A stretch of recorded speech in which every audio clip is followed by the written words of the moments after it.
ஐயா வணக்கம் ஐயா. வணக்கம். எப்படி இருக்கீங்க? நல்லா இருக்கேன். நீங்க எப்படி இருக்கீங்க? நல்லா இருக்கீங்க ஐயா. 2026 பிறந்தாச்சு. உங்க சைட்ல இருந்து உங்க தரப்புல இருந்து நிறைய விஷயங்கள் நாங்கள் வந்து சுவாரஸ்யமான விஷயங்கள் வாங்க போயிருக்கோம். ஸோ ஒரு எல்லா ராசியும் அவளை எதிர்பார்த்துட்டு இருக்கிறது ஒரு நல்ல விஷயம் நடந்துராதா, இந்த வருஷமாவது நம்மளுக்கு நல்லது கிடைச்சிடாதான்னு நினைப்பாங்க. அப்படி இருக்கும்போது நீங்க இந்த 2026 எப்படி அமைஞ்சிருக்குன்னு நினைக்கிறீங்க ஐயா கோச்சார் ரீதியாவே?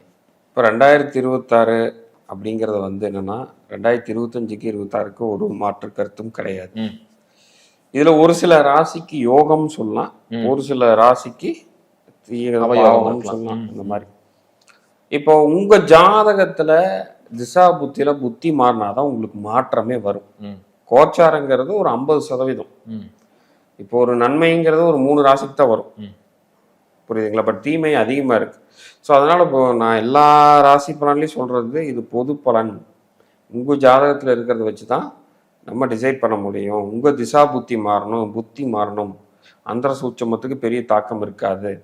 ஸோ அப்போ ஒரு ஏன் வந்து ஒரு நிறைய பேர்கள் வந்து இப்போ மெயினாக நிறைய பேர் என்கிட்ட கேட்குறதே, சார் கடகராசிக்கு 2025 டாப்பு தான் அப்படின்னு சொன்னாங்க. மிதுன ராசிக்கு அட்டகாசமான யோகன்னு சொன்னாங்க. அது அஷ்டம சனி முடிஞ்சதுக்கு அப்புறம் தான் சார் எனக்கு பயங்கர ப்ராப்ளம் வருது அப்படின்னு. ஆமா, நீங்க சொன்ன 100% உண்மைதான். ஏன்னா நம்ம கமெண்ட் செக்ஷன்லயே அஷ்டம சனி போயிருச்சு, போய் ஒரு வருஷம் ஆச்சு, ஒரு மாற்றம் இல்லைங்கன்னு சொல்றாங்க. அப்போ அவங்களுடைய மைண்ட் செட் என்னன்னா, இந்த ராசி பலனை பார்த்து நடக்கலைன்னா ஆஸ்ட்ராலஜி ஃபேக்கு, இல்லை அது நடக்கிறது இல்லை, ஃப்ளூக்கு அந்த மாதிரி சொல்றாங்க. எப்பொழுதுமே உங்க ஜாதகத்துல நடக்கிற திசா புத்தி வச்சு நீங்க ப்ரெடிக்ட் பண்ணுங்க. இது கூட ஜாக்பாட் அமையிறது நம்ம குரு பயிற்சி, சனி பயிற்சி, ராகேது பயிற்சி பார்த்துக்கலாம். நல்லது கெட்டது கூட சேர்ந்து வருதா இல்லை கம்மியாகுதாங்கிறத நம்ம அதுக்குள்ள பார்த்துக்கலாம். இப்போ ராசி அப்படின்னு நம்ம 2026ல் எந்த ராசிப்பா யோகம் அப்படின்னா ஒரு 100% கிட்டத்தட்ட ஒரு நடக்கக்கூடிய சாத்தியமா இருக்கிறதுனா ஃபர்ஸ்ட் இந்த கடகராசி சொல்லலாம். கடகராசிக்கு அதுக்கப்புறம் வந்து பார்த்தீங்கன்னா துலாம், இவங்க 2 பேர்த்துக்கும் ஒரு 100% ஒரு நல்ல ஒரு வாய்ப்பை அமைத்து கொடுக்கும் இந்த வருஷம். ஸோ அதுக்கப்புறம் விட்டோம்னா மீனத்துக்கு ஒரு 70%. இந்த 3 ராசி இருக்கிறவங்களுக்கு கண்டிப்பாக ஒரு யோகத்தை கொடுக்காம போகாது. ஆனா மீனத்துக்கு இப்ப ஜென்மம் நடந்துட்டு இருக்கு. ஜென்மம் நடக்குது, பட் குரு பார்க்குது இல்லை. ஏப்ரல், அதாவது நம்ம ஜூனுக்கு அப்புறம் வரும். ஆமாம், மே ஜூனுக்கு அப்புறம் வந்து பார்த்தீங்கன்னா செகண்ட் ஹாஃப்னு வச்சுங்களேன். 2026 செகண்ட் ஹாஃப் ஒரு மிகப்பெரிய ஒரு யோகத்தை தரக்கூடியது. இது வந்து என்ன மாதிரியான விஷயங்கள் நீங்க செஞ்சாலும் கீழே ஒழுகாம பாதகம் இல்லாமல் பார்த்துக்கலாம். ஏன் மீனத்துக்கு 70 சொன்னோம்னா அங்கே சனி இருக்கிறனால. ஏன் மற்ற 2த்துக்கு வந்து 100% சொல்கிறேன். ஸோ அந்த இடத்துல எந்த ஒரு பாதிப்பும் அவங்களுக்கு கிடையாது. ஸோ கண்டிப்பாக குரு நல்லதை தான் செய்வார், புரியுதுங்களா? மீனத்துக்கு 70% ஏன் கொடுக்குறோம், அதோட அதிபதி குரு. அப்போ அந்த வீட்டையே பார்க்குறப்போ கண்டிப்பாக ஒரு 70% ஒரு நல்ல யோகத்தை தரக்கூடிய அமைப்புகளா இருக்கும், தொழில் முன்னேற்றத்தை கொடுக்கும். நீங்க சொன்ன மாதிரி சனியின் தாக்கத்தை ரொம்ப வடிகட்டிடுவாங்க. என்னன்னா தொழில் முன்னேற்றம் கிடைக்கும். அப்ப இவங்க வந்து முதலீடு போட்டு பண்ணலாமா ஐயா? முதலீடு போட்டு பண்ணலாம், ஒரு ஆலோசனையோட பண்ணலாம். குருங்கிறவர் ஒரு குரு டீச்சரா இருக்கிறவங்க ஒரு ஆலோசனை பெறாரு. அப்போ ஒரு ஆலோசனை பெற்று பண்ணும் பொழுது மீனராசிக்கு ஒரு சிறப்பான, என்ன 7.5 சனி நடக்குது, ஜென்ம ராசியில இருக்குது, என்னடா இது அப்படிங்கிற மாதிரி இருக்கும்போது அது நடக்கிற நெகட்டிவ்ஸை குறைச்சி பாசிட்டிவ் ட்ராக்கு நெக்ஸ்ட் 1 இயரை கொண்டு 2026 செகண்ட் ஹாஃபும் ஃபர்ஸ்ட் ஹாஃபும் அவங்க டிகிரி பொறுத்து எத்தனை நாள் வரும்னு இருக்கு. இது வந்து நம்ம நீட்டாக சொல்லிடலாம், கம்பல்சரி அப்படிங்கிறத சொல்லிடலாம். சிம்ம ராசிக்கு வந்து பார்த்திங்கன்னா ஒரு மிகப்பெரிய ஒரு விரைய செலவுகள், அவமானங்கள் படக்கூடியது, சொத்து இழப்புகள், சொத்துல பிரச்சனை, பண இழப்பு கண்டிப்பாக உண்டு. இடுப்புக்கு கீழே கால் பகுதியில் கொஞ்சம் அடிபடுறதுக்கான வாய்ப்புகள் இருக்குது. முடிஞ்ச அளவுக்கு நீங்கள் பிளட் டொனேட் பண்ண முடியும், அது வந்து மெடிக்கல் ஓகே அப்படிங்கிற பட்சத்தில் பிளட் டொனேட் பண்ணுங்கள், அன்னதானம் பண்ணுங்கள். உங்களால் முடிஞ்ச அளவுக்கு 4 பேருக்கு உதவி பண்ணுங்கள். உதவி பண்ணலினாலும் பரவாயில்ல, நீங்கள் இன்னொருத்தரை வந்து ஜாமீன் போடுறது அந்த மாதிரி போய் சிக்கிக்காது. சிறப்புங்க. இந்த 2026ல் இந்த சொத்து, வீடு, மனை இதெல்லாம் வாங்கக்கூடிய ராசிகள் யாருங்க? மேஷம். யோசிக்காமல் சொல்லலாம், மேஷ ராசி கண்டிப்பாக வீடு வாங்குவாங்க, வீடு கட்டுவாங்க. சுப கடன்கள் மூலமாக, சுபம் அதாவது என்னென்னா ஒரு கம்மி இன்ட்ரெஸ்ட்டுக்கு பேங்க் லோன் மூலியமாக வீடு கட்டுறது, வீடு வாங்குறது, வாகனம் வாங்குறது, விலை உயர்ந்த கார்கள் வாங்கணும்னு நினைக்கிறவங்களாம் வாங்குவாங்க. பைக் இருக்கிறவங்க கார் வாங்கணும்னு நினைக்கிறவங்க வாங்குவாங்க. அவங்களுடைய வீடு வந்து சிறுசாக இருக்குன்னா கொஞ்சம் பெருசு பண்ணணும்னு நினைக்கிறவங்க பண்ணுவாங்க, லேண்டு வாங்குவாங்க, பூர்வீக சொத்துலேருந்து ஒரு நல்ல செய்திகள் வரும். அது வந்து மேஷத்துக்கு கண்டிப்பாக அது உறுதி. அதுக்கப்புறம் வந்து பார்த்துட்டிங்கன்னா மனைவி சைடிலிருந்து சொத்துக்கள் வர்றது மகரம். மகர ராசிக்காரங்களுக்கு மனைவி சைட்லேருந்து சொத்து வந்து இல்லை அவங்க பார்ட்னர் மூலியமாக ஒரு நண்பர் மூலியமாக ஏதோ ஒரு பண உதவி வந்து அது மூலியமாக வீடு கட்டுறதோ வாகனம் வாங்குறது இது எல்லாமே இவங்களுக்கு. ஸோ வீடு வாகனம் எல்லாமே ஓவராலாக எல்லாமே சூப்பராக இருக்கிறது நான் முதல்ல சொன்னது. கொஞ்சம் நம்ம ஜாக்கிரதையாக இருக்கணும் அப்படிங்கிறது கும்பம் சிம்மம். இவங்க வந்து கொஞ்சம் ஜாக்கிரதையாக தான் இருக்கணும். ஏன்னா இது ரெண்டுமே உங்களுக்கு வந்து அஷ்டம சனியும் ராகு கேதுவோட பிடியில் இருக்கக்கூடிய ஒரு விஷயங்கள். அப்போது பெரிய அளவில் கொண்டு போகிற மாதிரி கொண்டு போய் சாச்சிடும். இப்போ நிறைய அரசியல் சார்ந்து இருக்க தலைவர்கள் எல்லாமே சிம்ம ராசி. நிறைய பேர் வந்து பார்த்திங்கன்னா அரெஸ்ட் ஆகலாம், இல்லை அவங்க முன்னாடி பண்ண தப்புகள் வெளியே வரலாம், அவங்க யாரை நம்பிட்டு இருந்தாங்களோ அவங்க கைவிடலாம், பதவி பறிபோகும். இதெல்லாம் சிம்ம ராசியாக இருந்து சூரியன் சார்ந்த திசாபுத்திகள் நடக்கும் பொழுது அந்தர சூட்சம் நடக்கும் போதே இந்த எலெக்ஷன் டைமில் பல மாற்றங்களை நம்ம சிம்ம ராசியாக இருக்கிறவங்களுக்கு சின்ன லெவலில் கவுன்சிலராக இருந்து அவங்க எம்எல்ஏவாக இருக்கட்டும், மினிஸ்டராக இருக்கட்டும், சிஎம்மாக கூட இருக்கலாம், சிஎம் கேண்டிடேட்டாக கூட இருக்கலாம், பெரிய இழப்புகளை சந்திக்கக்கூடிய நேரம் இந்த அஷ்டம சனி காலம். திசாபுத்தி கொஞ்சம் ஸ்ட்ராங்காக இருந்தால் பிரச்சனை போயிட்டு தப்பிச்சு வந்துடுவாங்க. இல்லாத பட்சத்தில் அவங்க இதான். ஏன் ஒரு சிம்ம ராசி வந்து சிக்கிட்டாங்க, இன்னொரு சிம்ம ராசி வந்துட்டாங்க அப்படிங்கிறது அவங்க திசாபுத்தி. அதுதான் நம்ம சொல்றோம். இப்போ ஒரு ஜாதகத்தை நம்ம எடுத்துக்கிறோம். உங்க ஜாதகத்துல இது நான் ஆல்ரெடி ஒரு வீடியோ போட்டிருக்க முகூர்த்தம் சொல்லி சூரியன் எந்தெந்த கட்டத்துக்கு போகுதுன்னு பாருங்க.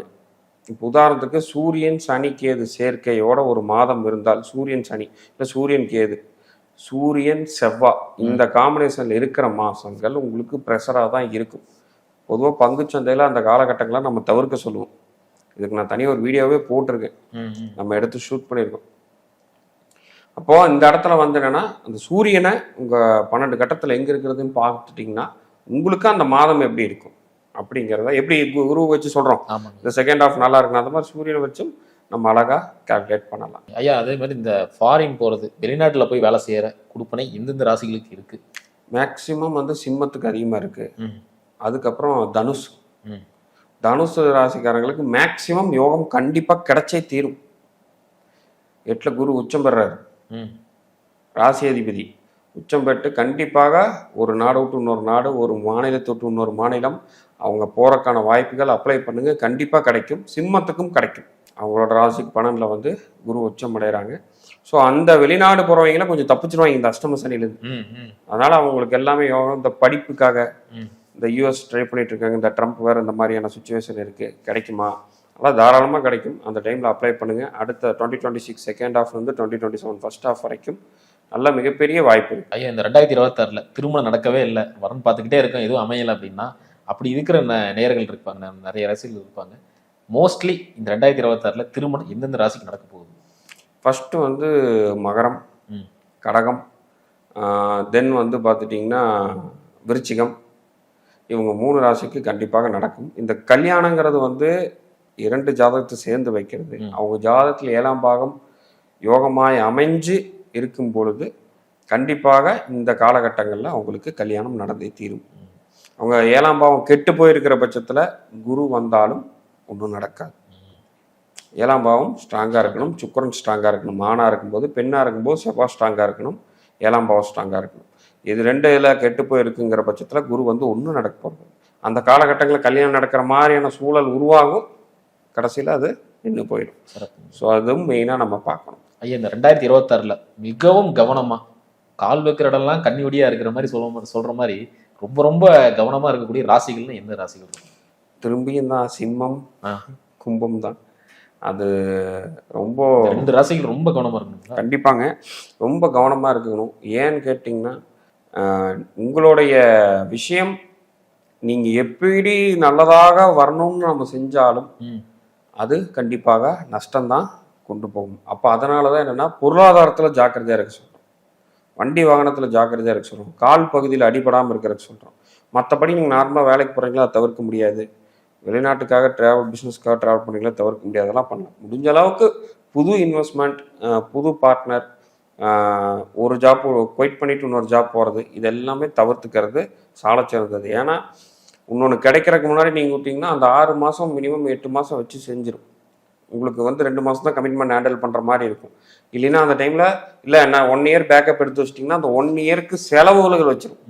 நீங்கள் வச்சிருக்கிற பணத்துக்கு செலவை வச்சிடும். அப்போ ஆட்டோமேட்டிக்காக 2 மந்த்ஸில் ட்ரை ஆயிடுவீங்க. அப்போ நம்ம என்ன பண்ணுறோம், கோல்டு கொண்டு போய் பேங்க்கில் வைக்கிறது, கடன் வாங்குறது, இந்த மாதிரி சூழல் அந்த கடன்கிறது பெருகும். அப்புறம் அடுத்த 2 வருஷத்துக்கு அந்த கடன் அடைக்கிறதுக்கு சரியாக போயிடும். அப்போது இருக்கிறத காப்பாற்றிட்டு இருக்கக்கூடிய காலகட்டங்கள் சிம்மத்துக்கும் கும்பத்துக்கும் ஜாக்கிரதையாக இருக்கும். இது போக வேற ஏதாவது ராசி இருக்குங்களா ஐயா? அதாவது இந்த தவறான இவங்க 2 தான் ரொம்ப இம்பார்ட்டன்ட். மற்றது வந்து என்னன்னா பெரிய பாதிப்புங்கிறது கிடையாது. மீனம் இருக்கு, பட் குரு வந்து கைட் பண்ணிடும். அந்த டைம்ல வந்து யாரோ ஒரு மூலியமா இல்லை வேணாம் இந்த டைம்ல இது பண்ண வேண்டாம், வெயிட் பண்ணுங்க அப்படின்னு ஹோல்டு வச்சிடும். அதாவது நீங்க சொல்றத பார்த்தா ஜூன் வரைக்கும் கொஞ்சம் கேர்ஃபுல்லா இருக்கணும். கண்டிப்பாங்க. அதுக்கப்புறம் வந்து அதுக்கப்புறம் ஓரளவுக்கு இதாகிடும். சிறப்புங்க. அது முதலீடு ராங் கமிட்மெண்ட், முதலீடு தவறான முதலீடு போறாம இருக்கிறது இவங்க 2 பேர் தான். இவங்க 2 பேர் ஷேர் மார்க்கெட்டுக்குள்ள பணம் போடுறது, இந்த சிட் ஃபண்டு, எம்எல்எம் பிஸ்னஸ்ஸு, இல்லை ஃப்ரெண்டை நம்பி கொடுத்து பணம் போடுறது, இந்த ரம்மி, சூது, இந்த மாதிரிலாம் அதிகமாக இந்த காலகட்டங்களில் இருக்கும். அது நம்ம ஏன்னா அது கும்பத்தை ராகு, இது அஷ்டம சனி, லக்னத்தை நோக்கி கேது, ராசியை நோக்கி கேது. ஸோ ஆட்டோமேட்டிக்காக என்ன ஆகும், அந்த செயல் பண்ணுறது கரெக்டுன்னு சொல்லி அதை நோக்கி கொண்டு போய் சேர்த்திடும். ஸோ அதனால் பெட்டர் முடிஞ்ச அளவுக்கு புது விஷயங்களை, ஷேர் மார்க்கெட்டாக இருக்கட்டும், தெரியாத விஷயத்த பண்ண வேண்டாம். ஆல்ரெடி பண்ணிகிட்டு இருக்கீங்கன்னா உங்கள் கேபிட்டலை குறைச்சிக்கிங்க. ஒன்ஸ் செக் பண்ணிக்கிங்க. குரு, சுக்கிரன், ராகு ப்ளஸ் வந்து உங்களுடைய சனி எந்த மாதிரி உங்கள் ஜாதகத்துலக்குன்னு செக் பண்ணிங்க. சிம்மமும் கும்பமும் பண்ணிவிட்டு அதுக்கேற்ற மாதிரி நீங்கள் அதுக்கப்புறம் ஷேர் மார்க்கெட் கூட போங்க. பட் மேக்ஸிமம் ஜாக்கிரதையாக இருக்கக்கூடியது அவங்க 2 ராசிகள். திரும்பி சொல்கிறேன், உங்களுடைய ஜாதகத்தை இந்த இப்போ நான் சொன்ன விஷயங்கள் தான் மாற்றமாக இருக்கும். அதில் கொஞ்சம் ஏற்றமும் இறக்கமாக இருக்கலாம். பட் இன்ஸ்டண்ட்டாக மாறணும், நான் வந்து ரொம்ப டவுனில் இருக்கிறேன், அடுத்த லெவலுக்கு போகணும் அப்படின்னா உங்களுடைய திசா புத்திகள் மாறணும்.